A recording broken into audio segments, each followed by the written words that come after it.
Hey guys, this is Maria from freewaysocial.com, and in this video I'll show you how to do a slow motion on Snapchat. If you want to reduce the speed of your video and let your audience notice the small details, then Snapchat slow motion feature is for you. Follow these steps and you will find out how you can use it. Go to the camera screen.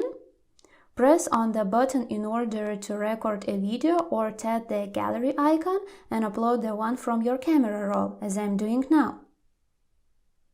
Click on the three dots icon in the top right corner of your screen and choose Edit Video option.